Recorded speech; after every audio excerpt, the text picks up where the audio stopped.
Hello दोस्तों, कैसे हैं आप सभी। कल हमने देखा सुपर मानवी कहानी में कि कैसे यारा मानवी और नैदे के बीच में आ गई थी और वो उसको वहां से दूर करना चाहती थी। वो मानवी से बड़ी नाखुश थी क्योंकि मानवी उसकी तुलना में सुंदर भी थी। तभी विनोद ने देख लिया था कि वो लोग आपस में बातें कर रहे हैं और अपना टाइम वेस्ट कर रहे हैं। तो विनोद ने उनसे कहा कि अब वो लोग जाकर सो जाएं क्योंकि बहुत ज़्यादा लेट हो चुका है। अब आगे दोस्तों, सुपर वुमन मानवीय कहानी के 22वें एपिसोड में आपका हार्दिक स्वागत है। अगर आप पहली बार आए हैं तो सुकून एफएम चैनल को सब्सक्राइब जरूर कर लें। चलिए शुरू करते हैं कहानी। तभी विनोद ने उन लोगों को आग्रह करते हुए कहा, जल्दी सो जाओ और ज्यादा मत अपने आप को थकाओ। उसकी बात सुनकर मानवी मुस्कुराई और उसने सिर हिलाते हुए कहा, जी मास्टर, मैं इस मामले को जितना जल्दी हो सके खत्म कर दूंगी। इन रईसों से निपटने के 2 दिन बाद मैं सारा मामला अविराज को सौंप दूंगी, फिर हम वापस चलेंगे। विनोद ने जम्हाई ली और कहा, हाँ हाँ ठीक है, मैं सोने जा रहा हूँ। जब विनोद कमरे से बाहर निकला तो उसके पीछे मानवी की खिलखिलाती हुई आवाज सुनाई दी, मास्टर, आपको शायद सबसे पहले अपने गाल पर लगे होठों के निशान पोंछ लेने चाहिए थे। विनोद ने तुरंत अपने चेहरे को अजीब तरीके से पोंछा। उस पर प्यारी दर्जिन ने जो छोड़ा था, उस पर जो प्यार करती थी, महामारी कंट्रोल में थी, इसलिए दिव्य प्रिंस और प्रिंसेस ने मानवी को अलविदा कहा। वहीं रोही मानवी के कपड़ों से लिपटी रही। वो अलग होने को तैयार नहीं थी। मानवी ने छोटी रोही को उठाते हुए कहा, रोही, ऐसा नहीं करते बच्चा, तुम्हारा भाई और दिव्या प्रिंसेस तुम्हारा इंतजार कर रहे हैं। वो उसे गाड़ी में बैठाने लगी, लेकिन रोही मानवी की गर्दन को कसकर लिपट गई। उसने अपनी प्यारी सी आंखें झपकाते हुए कहा, दीदी, तुम्हें मुझसे मिलने के लिए आना पड़ेगा। अगर तुम नहीं आई तो मैं भाई को बुलाकर तुम्हें देखने के लिए आ जाऊंगी। वो मानवी को छोड़कर जाने को तैयार ही नहीं थी। मानवी ने लापरवाही से जवाब देते हुए कहा, हाँ हाँ ठीक है ठीक है। रोही ने मानवी की गर्दन कसकर पकड़ते हुए गंभीरता से कहा, मुझे हल्के में मत लेना दीदी, तुम्हें मुझसे मिलने आना ही पड़ेगा। अचानक उसने अपनी आवाज धीमी कर दी ताकि सिर्फ वो दोनों सुन सके। उस धीमी आवाज में उसने कहा, दीदी, आगे से मेरे भाई का ध्यान रखना। किसी ने ध्यान नहीं दिया कि रोही की बैंगनी पुतलियों की गहराई में एक रोशनी की चिंगारी चमक रही थी। मानवी ने हैरानी होते हुए एकदम से कहा, क्या? वो उलझन में पड़ गई थी। उसको समझ नहीं आ रहा था कि रोही के उस वाक्य का मतलब क्या था। तभी अर्पित ने स्नेहपूर्ण लेकिन शांत भाव में कहा, ठीक है रूही, अब जाने का समय हो गया। ये कहते हुए उसने रूही को अपनी गोद में बिठा लिया। रूही ने अर्पित की बाहों में सिमटते हुए कहा, अलविदा दीदी। उसके चेहरे पर एक बड़ी सी मुस्कान थी। अर्पित ने रूही को देखते हुए नाराजगी भरी आवाज में कहा, ओह, बहुत अफसोस है कि तुम्हें यहाँ क्यों लेकर आए। अर्पित ने रूही को गाड़ी तक पहुंचाया, फिर मुड़कर मानवी की तरफ माफी मांगते हुए कहा, मिस मानवी, मुझे बहुत अफसोस है। इन दिनों आपको बहुत परेशान किया। मुझे नहीं पता था मेरी छोटी बहन को क्या हो गया। वो कभी अजनबियों से बात नहीं करती थी, लेकिन आपके साथ वो ऐसे बिहेव कर रही है जैसे पता ही नहीं कितनी सदियों से आपको जानती है। मानवी से मिलने के बाद अर्पित ने उसे कभी इतनी देर तक बात नहीं की। मानवी थोड़ी लड़खड़ा गई। वो सोच रही थी कि कुछ गड़बड़ है, लेकिन वो समझ नहीं पा रही थी कि असल में गड़बड़ है क्या। तभी दिव्य प्रिंसेस भी अलविदा बोली। फिर गाड़ी धीरे धीरे वहां से दूर चली गई। सभी की नजरें से ओझल हो गई। रोहित पहले की तरह ही मानवी के पीछे खड़ा था। बस उसे एक ही बात खटक रही थी कि उसकी जगह थोड़ी भीड़ भाड़ वाली लग रही थी। मानवी के पीछे पीछे दो और लोग भी थे जो वहीं पर थे। गाड़ी में अर्पित ने रूही को ठीक से बैठाया। रूही अर्पित की बाहों में लिपट गई। तभी शिवानी ने अर्पित के चेहरे पर कोमल प्रेमपूर्ण भाव से देखा। वो बहुत उलझन में थी। बहुत ही चाहती थी कि वो काश उसके लिए ऐसा भाव रख पाता, लेकिन असल में वो अपनी बहन के अलावा कभी भी किसी और के सामने भावनाएं व्यक्त नहीं करता था। हालांकि वो सबको देखकर मुस्कुराता तो था। शिवानी जानती थी कि वो इस बच्ची रूही से जलन करती है, लेकिन वो कुछ नहीं कर सकती थी। वो जानती थी कि अर्पित उसका प्यार कितना संजोकर रखता है। वहीं रूही की आंखें बंद हो गई। उसकी होठों पर एक हल्की सी मुस्कान उभर आई। वो एक अच्छा सपना देख रही थी। अर्पित ने रूही के होठों पर मुस्कुराहट को देखा। वो भी मंद मंद मुस्कुराया और उसने शिवानी लगभग अचंभित सी हो गई थी। किसी को नहीं पता था कि रोही ने क्या सपना देखा, और किसी को भी नहीं पता कि अफवाह आदि सच थी या झूठ। ये अफवाह थी कि दिव्या प्रिंस की बैंगनी आइरिस भविष्य देख सकती थी। दुर्लभ बैंगनी आइरिस वाकई ही भविष्य देखती थी, लेकिन अर्पित की आइरिस नहीं, बल्कि रूही की बैंगनी आइरिस बिल्कुल देखती थी। भविष्य में देखने की कीमत रूही की खराब सेहत ही थी। रूही ने जब पहली बार मानवी को देखा, तब से उसे पता चल गया था कि मानवी और उसके सबसे प्यारे भाई का भाग्य आपस में कसकर जुड़ा हुआ था। वो 1 और 11 बनने वाले थे। वहीं उधर अगले दिन अभिराज, रोहित, नैतिक और यारा के साथ मानवी उस दावत के लिए रवाना हुई जो रईसों के लिए तैयार किया गया था। शहर के एक रईस के घर में दावत ऑर्गेनाइज की गई थी। जब मानवी की गाड़ी पहुंची तो नौकर ने ऊंची और स्पष्ट आवाज में राजमहल के मास्टर के आगमन की घोषणा की, ताकि अंदर बैठे रईसों को सूचित किया जाए कि आज के शो का सितारा आ गया है। मानवी ने हल्के से रंग का एक सुंदर सा गाउन पहना था। दरवाजे पर उसकी चकाचौंध भरी उपस्थिति थी। पीछे खड़े 3 खूबसूरत पुरुष, जिनमें प्रत्येक का अपना अलग अलग अंदाज और आकर्षण था, तुरंत ही यंग कुलीन लड़कियों और महिलाओं की जलन भरी निगाहों की तरफ आकर्षित कर रहे थे। सभी ने दुर्भावपूर्ण से अनुमान लगाया कि यह मानवी द्वारा पैसों से खरीदे गए बोट टॉय थे। हालांकि मानवी बहुत लोकप्रिय हो गई थी, फिर भी उसने अपना हैंडसम लड़कों का पीछा करने का रवैया नहीं बदला। मानवी ने हॉल में मौजूद भीड़ को बुरी नजरों से देखा और मन ही मन एक ठंडी हंसी के साथ हंसी।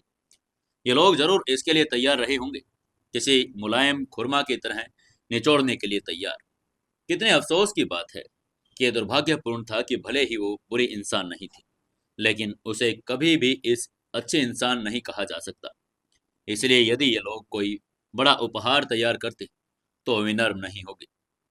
मानवी के खूबसूरत चेहरे पर एक बार फिर से चमकदार और चार्मिंग मुस्कान खिल गई। वहीं भीम कांपने लगा।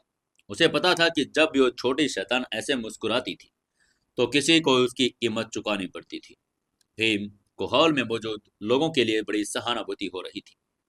तभी हॉल के बीच में एक अधेड़ उम्र का आदमी, जो बहुत ही सलीके से कपड़े पहने था, वो उसने धीरे धीरे मानवी की तरफ आते हुए कहा, हाईनेस, आप आखिरकार आ ही गई। हम कब से आपका इंतजार कर रहे थे। उसका चेहरा बड़ा बेतरतीब सफेद था। उसके कदम लड़खड़ा रहे थे। जाहिर था कि वो औरतों के साथ रिलेशंस रखने और शराब पीने का शौकीन था। हालांकि उसके शब्द गंदे और उनमें जरा भी इज्जत नहीं थी। अगर सिखावत परिवार की ये बेटी थी तो क्या हुआ, लेकिन उसका परिवार उस वक्त दूर था। वो उस छोटे और अनुभवहीन बच्ची को कैसे समझा सकते थे। पहले उसे धमकाए, फिर कुछ फायदे बताए, लेकिन वे इससे ज्यादा नहीं कर सकते थे, क्योंकि इस छोटी सी लड़की का मास्टर संत विनोद था। शुक्र है संत विनोद आज नहीं आए, वरना मामला पेचीदा हो जाता। मानवी उस अधेड़ उम्र के आदमी को अपनी तरफ आता हुआ देख ही रही थी। पूरे तरह से मुस्कुरा रही थी, जिससे वो अंदर ही अंदर खुश हो रहा था। उसे खुश थे कि लड़की को लाइन पर लाना वाकई आसान था। उस अधेड़ उम्र के आदमी ने मानवी के पास आकर उसके सामने झुकते हुए कहा, हाइनेस, आपका सेवक पंकज सेन आपको सलाम करता है। हाइनेस ने इस महामारी के दौरान जो समझदारी से काम लिया, उसके लिए आपका सेवक आपको बहुत बहुत धन्यवाद देता है। पंकज, ये डेढ़ उम्र का आदमी शहर के कुलीनों का लीडर था और वो अपने चेहरे पर एक आकर्षक मुस्कान लेकर प्रशंसा करता रहा। वो पहले चापलूसी करता, फिर दबाव डालता, अंत में शर्तें रखता। आमतौर पर वो इसी तरह से काम करता था। क्योंकि मानवी ने चुपचाप अपना हाथ उठाया, ताकि वो कहने ही जा रहा था कि उसे रोक सके। उसकी इस हरकत को देखकर हॉल में मौजूद सभी दंग रह गए थे। हालांकि मानवी महल की मास्टर थी, लेकिन वो सबसे लोअर लेवल की बैरन थी। उसने इतना अशिष्ट व्यवहार किया जितना कोई भी नहीं करता था। किसी ने भी उस रईसों के इतना असभ्य व्यवहार करने का साहस नहीं किया था। तभी पंकज ने गुस्से में पूछा, क्या हाइनेस को कुछ कहना है। मानवी ने दरवाजे से मुस्कुराते हुए कहा, सब जानते हैं कि महामारी अभी खत्म हुई है, अभी भी कई मामले सुलझने बाकी है। मुझे आपकी मदद चाहिए। मुझे यकीन है कि आपसे हर एक दयालु और उदार आदमी है। जब मानवी ने ऐसा भाषण दिया तो पंकज और बाकी रईसों के चेहरे के भाव बदल गए। मानवी का मतलब बिल्कुल साफ था, उन्हें चीजों की कीमतें नहीं बढ़ाने देगी। पंकज ने मुस्कुराते हुए कुछ कहने की कोशिश की, हाइनेस, लेकिन मानवी ने उसकी तरफ देखा तक नहीं, बल्कि उसने भीड़ से बात करने के लिए अपना सर उठाया और मुस्कुराते हुए आगे कहा, मुझे पता है कि आपने मुझे यहाँ देश के प्रति अपने वफादारी साबित करने के लिए बुलाया है। मुझे यकीन है कि आप शहर के लोगों की मदद के लिए ट्रेड यूनियन द्वारा बेचे जाने वाले सभी दैनिक सामानों की कीमतों में 20% कमी करने से पहले राजी हो चुके हैं। एक और बात, मैं जल्द ही अपने मास्टर विनोद के साथ एक यात्रा पर जा रही हूँ और मेरे जाने के बाद भी अभिराज मेरे कास्टिलियन की भूमिका निभाएंगे। मुझे पूरा विश्वास है कि आप सभी अभिराज की पूरी लगन से मदद करेंगे, शहर को उसकी समृद्धि की तरफ वापस लेकर आएंगे। जैसे ही मानवी ने बोलना समाप्त किया, पूरा हॉल उबल पड़ा। भीड़ आपस में गपशप करने लगी। पंकज का चेहरा इतनी बड़ी सी जिम्मेदारी देते हुए उसने फिर अपना फैसला सुनाते हुए बेहद ही भद्दा हो गया था।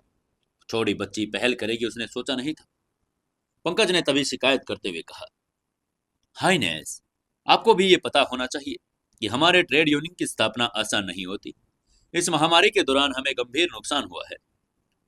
उसकी बात सुनकर नैतिक पंकज को घूरते और कोसते हुए बोला, क्या तुम ये कह रहे हो कि महल मास्टर की बातों में कोई दम नहीं? क्या वफादारी का कोई मोल है? क्या तुम ये कहना चाह रहे हो कि तुम न सिर्फ कीमतें कम करने के लिए तैयार नहीं हो, बल्कि कीमतें बढ़ाकर संकट से पैसा कमाने का प्लान बना रहे हो और पहले से गरीब और बदहाल लोगों का बेरहमी से शोषण करोगे? इसके बाद उसने हॉल में लगी भव्य सजावट की तरफ इशारा करते हुए कहा, क्या इसे कहते हैं गंभीर नुकसान सहना? अरे इस कस्टलन झूमर को देखो, बाजार में इसकी कीमत 5,000 सोने के सिक्के हैं और ये मेज सेट वशिष्ठ परिवार ट्रेड यूनियन का है ना? तो कम से कम 2,000 सोने के सिक्के, और ये गलीचा विदेश से इंपोर्टेड करवाया है। इसकी कीमत में 8,000 सोने के सिक्के लगे हैं। पंकज ने अपना मुंह चौड़ा कर लिया।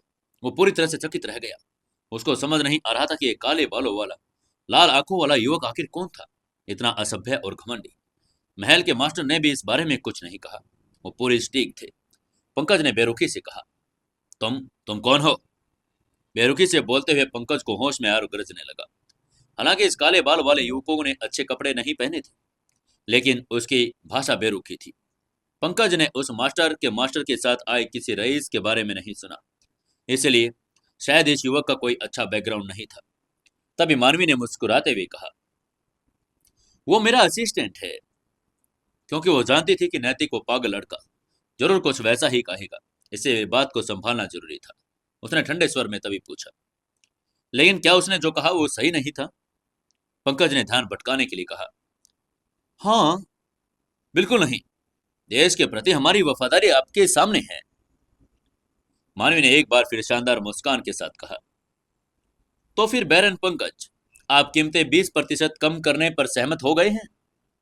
उसकी बात सुनकर पंकज ने कहा, ठीक है, ये तो मैं मानता हूं, लेकिन दूसरी ट्रेड यूनियन के बैरन बाग घर पर सवार थे, जवाब नहीं दे पा रहे थे, इसलिए उन्होंने असहज होने का नाटक किया।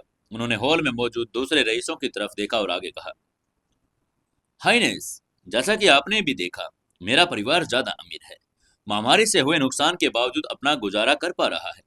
लेकिन मेरे कुलीग, अगर उन्होंने कीमतें कम कर दी तो कोई बात नहीं, जरूरत पड़ने पर वो अपनी दुकान बंद करके अपना सामान अपने रिश्तेदारों की दुकान पर लेकर जाकर खूब पैसा कमा सकते हैं। तभी एक मोटा आदमी तुरंत वहां आया और बीच में बोल पड़ा। उसने कहा, यह सही है हाइनेस, बैरन पंकज तो रख रखाव कर सकते हैं, लेकिन हमारे लिए मुश्किल है। तभी यारा ने कमरे में मौजूद लोगों को देखकर बेहद नाराज होते हुए कहा, आप कुछ वजन कम कर सकते हैं? ये लोग संकट से पैसा कमाना चाहते हैं, लेकिन बहुत दयनीय होने का नाटक कर रहे हैं। मोटे आदमी ने जब यारा की अपनी दुखती जगह पर वार करते सुना, तो उसने इस गुस्से को भड़कते हुए कहा, तुम कौन हो? तो महल के मास्टर के साथ मेरी बातचीत में दखल कैसे दे रही हो? हॉल में शोर मच गया क्योंकि ज्यादा लोग यारा को दोष देने लगे। आखिरकार महल के मास्टर की एक कमजोरी सामने आ गई। वे उसे कैसे जाने दे सकते थे? वो तो महल के मास्टर की एक नौकर थी, एक लोअर लेवल का व्यक्ति जो कुलीग के साथ इतना अशिष्ट व्यवहार करता था। उसे तो फांसी पर लटका दिया जाता, लेकिन यारा केवल गुनगुनाते रही। तभी मूर्ख मोटा आदमी गुस्से में चिल्लाया, हाइनेस, आपने भी देखा, आपकी नौकर मेरे साथ कितना रूखा व्यवहार कर रही है। एक लोअर लेवल के व्यक्ति ने हम रईसों का अधिकार का अपमान किया। मैं आपसे विनती करता हूँ, आप उसे कड़ी सजा दीजिए, उसे अभी के अभी फांसी पर लटका दीजिए। मानवी ने यारा की तरफ देखा, अचानक अपनी आवाज धीमी कर ली ताकि वह सुन सके। उसने धीरे से कहा, यारा, उसका थूक तुम्हारे बालों पर उड़ रहा है। मानवी की बात सुनकर अगले ही पल उसका चेहरा लाल हो गया। उसने गुस्से ही आने वाला था, एक फुसफुसाहट के साथ यारा ने अपनी तलवार निकाल ली। उसकी बैंगनी एनर्जी निकल रही थी। एनर्जी की एक शानदार किरण उस मोटे के रईस की तरफ बढ़ी। तभी फर्श पर बिछे लाल कालीन पर एक गहरी दरार पड़ गई। एक मोटे रईस के पैरों तक पहुंच रही थी। अगर वो जरा भी आगे बढ़ती तो मोटा आदमी शायद मर जाता। हॉल में मौत का सन्नाटा था। वो सुंदर लड़की वास्तव में एक महान तलवारबाज थी, और वह भी इतना खतरनाक, बिना किसी कारण के बल प्रयोग, लोग यह स्थान जरा भी सम्मान किए बिना। मोटे आदमी को अंततः महसूस हुआ कि क्या हुआ था। उस मोटे पैर अंतरित रूप से वो कांपना लगा था। उसने कहा, तुम। मोटा आदमी पूरा वाक्य भी नहीं बोल पाया। उसकी कांपती हुई उंगलियों से यारा की तरफ इशारा कर रहा था। कुलीन महिलाएं और लड़कियों जो पहले यारा के बालों और मासूमियत से आकर्षित थी, वो भी डर चुकी थी। तभी मानवी ने मुस्कुराते हुए कहा, ओह, मुझे अफसोस है। मेरे पहरेदार भी ऐसे हैं। जब मेरे प्रति कोई असम्मानजनक व्यवहार करता है तो खुद पर काबू नहीं रख पाते। और यहाँ तक बात रईस फांसी की बात है, मुझे लगता है वो थोड़ा मुश्किल है। शहर में कोई भी उसका मुकाबला नहीं कर सकता। क्या इस माफी में कोई ईमानदारी थी? यह बिल्कुल साफ था कि न सिर्फ कोई ईमानदारी नहीं थी, बल्कि खुशी से भरी हुई थी। हॉल में मौत जैसा सन्नाटा छा गया। सबके चेहरे अजीब से भाव से भर गए थे। ज्यादातर लोग उसकी आलोचना करना चाहते थे, लेकिन मानवी के मजबूत समर्थन विनोद की वजह से ऐसा नहीं कर पाए। पंकज ने सोचते हुए अपनी भौहें सिकोड़ ली। अचानक मानवी ने अपनी अभिव्यक्ति को सीधा किया और थोड़ा खांसते हुए कहा, यारा, आप ऐसा कैसे कर सकती हैं? इस महान व्यक्ति के साथ ऐसा व्यवहार कर रही हैं? जब सबने ये मानवी को यारा को डांटते हुए सुना तो उनके चेहरे पर हल्कापन आ गया। इसलिए महल के मास्टर को अभी भी अपनी सिक्योरिटी को लेकर फटकार लगानी थी। पंकज का चेहरा थोड़ा शांत रहा। तभी मानवी ने शानदार और मनमोहक मुस्कान के साथ कहा, हाँ, ये तुम्हारी गलती है। अगली बार जब तुम ऐसी स्थिति में आओ तो कोई दया मत दिखाना, बस सामने वाले के दो टुकड़े कर देना। लेकिन उसके शब्द गहरे थे। यारा ने मुंह बनाते हुए अनिच्छा से कहा, ओह, ये मेरी गलती है। मानव की बात खत्म होते ही हॉल में मौजूद लोगों के चेहरे एकदम से सफेद पड़ गए। उन्हें यकीन नहीं हो रहा था कि ये खुश मिजाज बच्ची कैसी बातें कर रही है। तभी यारा ने सिर हिलाया, बुरी तरह से हंसते हुए कहा, जी जी जी मास्टर। तभी मानवी ने उसकी तरफ देखकर मुस्कुराते हुए कहा, अगली बार तुमने ऐसा किया तो मैं तुम्हारी तनख्वाह बढ़ा दूंगी। मानवी ने बेपरवाह रईस के दिलों पर पत्थरों के जैसे भाव टेक दिए थे। वे इतने बेपरवाह थे कि उन्हें अपनी रईसी और अपनी जिंदगी की कोई परवाह नहीं थी। तभी मानवी की यह बात सुनकर यारा खिलखिलाकर हंसते हुए बोली, हाँ हाँ, मैं ऐसा करने की इच्छुक हूँ। सच में महीने का एक सोने का सिक्का बहुत कम था। नैतिक ने जल्दी से बीच में टोकते हुए कहा, तो मेरा क्या होगा? अगर मैं अभी उसे मार दूं तो क्या मुझे मजदूरी मिलेगी? आखिरकार वो मुफ्त में काम कर रहा था। मानवी ने बेरुखी से कहा, शायद अगली बार। ये इस बात पर निर्भर करेगा कि तुम में से कौन तेज है। तीनों के बीच इस अनौपचारिक बातचीत में हॉल में बैठे रईसों को क्रोधित और भयानक कर दिया था। किसी के भी बीच में बोलने की हिम्मत नहीं थी। रोहित भी ये सब चुपचाप देख रहा था। मानवी की तरफ देखते हुए उसकी आंखों में एक चमक सी दौड़ गई। पंकज की निगाहें गुस्से से भरी थी। उसने मन ही मन सोचा कि ये छोटी बच्ची हद से ज्यादा कर रही है। वो खुद को क्या समझ रही थी? और सम्राट को उसकी खबर देने का कोई रास्ता निकालेगा। मानवी ने शालीनता से मुस्कुराते हुए उसकी तरफ देखते हुए कहा, आप सब जानते हैं कि मैं इन दिनों बिजी हूँ, इसलिए मैं ज्यादा देर तक नहीं रुकूंगी। मैं सम्राट को शहर के आपके बलिदान और देश के प्रति आपकी वफादारी के बारे में बताऊंगी। ये सुनिश्चित करूंगी कि वो आपको पुरस्कृत करे। प्लीज अपने पुरस्कारों का आनंद ले। मैं विदा लेती हूँ। और ये कहने के बाद वो मुड़कर चली गई। हैंडसम लड़का भी उसके पीछे मुड़ा। मानवी भी पीछे पीछे चला गया तथा कई लाल चेहरे वाले रईसों को पीछे छोड़ दिया। इस तरह वे दरवाजे से बाहर निकल गए। रोहित ने मानवी को धूप से बचाने के लिए एक जैकेट दी। मानवी ने उसे पहन लिया और गाड़ी में चढ़ने के बजाय सड़कों पर टहलने लगी। शहर आखिरकार अपनी सामान्य खुशहाली में लौट आया था। मानवी को देखते ही कई लोग उसके पास आए, उसका अभिवादन किया। उन लोगों को पहले उस पर भरोसा नहीं था, लेकिन अब वो उसकी पूजा करने लगे थे। अचानक फूलों की प्रिंट वाली ड्रेस पहने एक छोटी लड़की फूलों का गुलदस्ता लेकर मानवी की तरफ दौड़ी। उसने कहा, दीदी, ये आपके लिए। मानवी उस छोटी बच्ची की मायूस मुस्कान देखकर दंग रह गई। उसकी आंखों में गहराई में शुद्धता और खुशी झलक रही थी। छोटी लड़की ने जिद करके उसे फूल उठाते हुए कहा, दीदी, आपने माँ को फिर से स्वस्थ कर दिया, इसलिए आप अच्छे इंसान हैं। उसका चेहरा देखकर मानवी ने भी फूल उठाए और मुस्कुराई। तभी दूसरी ओर से किसी के डांटने की आवाज आई, मैरी, तुम यहाँ क्या कर रही हो? और फिर एक आदमी जैसा वेश धारण की एक युवती तेज से दौड़ती हुई आई। उसके चेहरे पर डर था। उसने मानवी की तरफ देखा और उसको समझाते हुए कहा, हाइनेस, मुझे माफ करना हाइनेस, बच्ची छोटी है, वो आज्ञाकारी है। मानवी के चेहरे पर धीरे धीरे मुस्कान आ गई। उसने झुककर छोटे बच्चे से फूल लिए और उसने बच्चे के सिर पर थपथपाया और कहा, शुक्रिया, मुझे फूल सुंदर लगे। युवक हैरान था कि कुलीन परिवार में जन्मी फिर भी महल की मास्टर इतनी मिलनसार कैसे हो सकती है।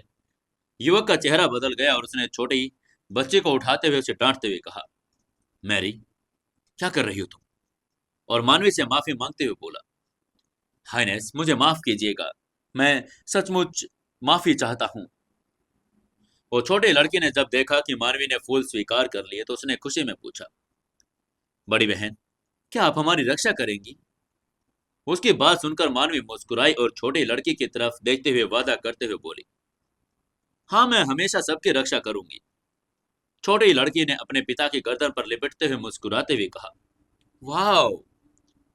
मानवी ने युवक की ओर देखकर मुस्कुरा कर कहा, देखो, इतना डरने की जरूरत नहीं, आपकी बच्ची बहुत प्यारी है। अगर भविष्य में कोई समस्या आए तो बस महल में जाना और प्रतिनिधि महलवासी से मिलना, वो तुम्हारी मदद करेगा। युवक ने जल्दी से बार बार मानवी का शुक्रिया अदा किया और कहा, धन्यवाद कास्टियन, धन्यवाद। तभी भीम ने मानवी के मन में दुष्टता से कहा, मानवी, तुम कब से इतनी दयालु हो गई? भीम ने यह पूछा और मानवी के जानलेवा चुटकी का इंतजार करने लगा। मानवी चुप थी, एक शब्द भी नहीं बोली। दयालु? वास्तव में यह शब्द इतना हास्यास्पद क्यों था? मानवी की खामोशी देखकर भीम की बात और भड़क गई।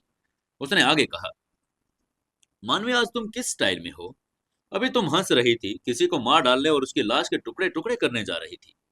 अब तुम उस आदमी की बच्ची को बड़े प्यार और धोखे से देख रही थी। कुछ खाया पिया था या? मानवी अभी भी चुप थी। वो धीरे धीरे आगे बढ़ी, मानो किसी बात पर विचार कर रही हो। उसी समय एक छोटा बच्चा वहां आया और वहां से निकल गया। एक बार जब मानवी को होश आया तो भीम की आवाज और दूर जा रही थी। भीम गुस्से से चिल्लाया, मानवी, लानत है तुझ पर। बेवकूफ, तुम्हारा सामान चुरा लिया गया। अबे, जब वो आदमी तुम लोगों के पास से गुजरा तो उसने तुम्हारे बैग से चोरी की। अगर तुम अब भी जल्दी से आकर मुझसे नहीं बचाओगी तो। उसकी बात सुनकर मानवी के चेहरे के भाव बदल गए। जो युवक अभी अभी उनके पास से गुजरा था, उन्होंने असल में चोरी की थी। मानवी ने तुरंत अपना बैग और आंखें टटोली। पाया कि एक बटुआ स्पिरिचुअल पत्थर गायब था। व्हाइट एम्परर अभी भी चैन की नींद से सो रहा था। तभी नैतिक ने सिर झुकाकर पूछा, क्या बात है मानवी? मानवी ने कहा, हमारा सामान चोरी हो गया। उसकी बात सुनकर सबके चेहरे के भाव बदल गए। सबने अनजाने में अपना बैग टटोला। सिर्फ यारा का चेहरा शांत था, क्योंकि उसके पास न तो बटुआ था न ही कीमती चीज। रोहित के चेहरे के भाव बदल गए। असल में कोई तो है जो चुपके से उनके पैसे चुरा सकता है। दरअसल किसी अंधे आदमी ने उनका सामान चोरी करने की हिम्मत की थी। जब उसे वो छोटा चोर मिला तो नैतिक का इतना गुस्सा हुआ कि दांत दुखने लगे। मानवी ने ठंडे स्वर में दूसरी तरफ मुड़कर कहा, मेरे पीछे आओ। अगर ये केवल बटुआ होता तो शायद मानवी के पास उस चोर को पकड़ने का कोई तरीका नहीं होता। हालांकि कोई भी चीज चुराना बुरी बात थी, फिर भी कोई व्यक्ति कैसे चुराया जा सकता था? भीम वास्तव में चोरी हो गया था और वो बेहतरीन लुटेरा था। जाहिर है, एक बहुत ही बेहतरीन लुटेरा। मानवी ने बिना किसी भावना के भीम के निर्देशों का पालन किया। दो गलियों से गुजरते हुए एक गली के दूर उसका पीछा करती रही। वहां जिंदगी का कोई नामो निशान नहीं था। बिल्कुल अंत में दाईं तरफ एक दरवाजा दिखाई दिया। रहने के कगार पर लड़खड़ाता हुआ दरवाजा एक संकेत कर रहा था कि एक होटल है। मानवी ने दरवाजा खोला। रिसेप्शन पर एक व्यक्ति सो रहा था और दरवाजा खुलने की आवाज सुनकर उसने सिर उठाया और मानवी के ग्रुप की और कहने की कुछ तैयारी करते देखा। तभी मानवी ने अपनी उंगली हिलाई और एक छोटा सा आग का गोला उस आदमी के सामने आ गिरा। वो दो बार चक्कर लगाकर फिर गायब हो गया। वो आदमी का मुंह खुला का खुला रह गया। मुंह से एक शब्द भी नहीं निकला। जादूगरनी, जादूगरनी ऐसी थी। तभी नैतिक उसके पास जाते हुए बोला, हम किसी की तलाश कर रहे हैं। चाहे आपको इस समय कोई भी आवाज सुनाई दी तो परेशान मत होइएगा। जब उसने नफरत भरे ये शब्द कहे तो वो दांत पीसते हुए आगे बोला, नुकसान की दोगुनी भरपाई होगी। मानवी ने एक शब्द भी नहीं कहा और सीधे ऊपर चली गई। भीम लगातार शोर मचा रहा था, मानवी, तुम इतनी बेवकूफ कैसे हो? एक जिंदा इंसान असल में चुराया जा सकता था। तुम्हें पता भी नहीं चला कि उन्होंने तुम्हारा बैग कब छुआ। मानवी पूरे रास्ते उदास चेहरे के साथ उस कमरे में जा रही थी जहां भीम ने उसे बताया। क्या वो पहली बार नहीं था जब उसे चुराया गया? मानवी ने नाराजगी भरे स्वर में कहा। यार, खिड़की की जिम्मेदारी तुम्हारी है। रोहित, दरवाजे पर ध्यान रखना। मानवी सचमुच थोड़ी नाराज थी। उसे बिना पते चले ही उसका सामान चोरी हो गया था। नैतिक ने संदेह से आवाज को देखते हुए कहा, तुम्हें कैसे पता चला कि इस कमरे में चोर है? मानवी ने आधे मन से कहा, मैंने अपने बटुए पर एक स्पोल स्थापित किया था। नैतिक को तुरंत एहसास हुआ। उसने दरवाजा जोर से लात मारकर खोल दिया। यारा बिजली की तेजी से खिड़की की तरफ भागी। उन्होंने अंदर मौजूद व्यक्ति के भागने का एक रास्ता रोक दिया। वहीं रोहित दरवाजे पर पहरा दे रहा था। लेकिन आखिर ये था कौन? कौन था जिसने इस तरह की चोरी की थी और किसी को पता नहीं चलने दिया? जानने के लिए जुड़े रहिए अपनी कहानी सुपर वुमन मानवी के साथ। दोस्तों, कहानी को ज्यादा से ज्यादा शेयर करें, कमेंट करें और लाइक जरूर करें।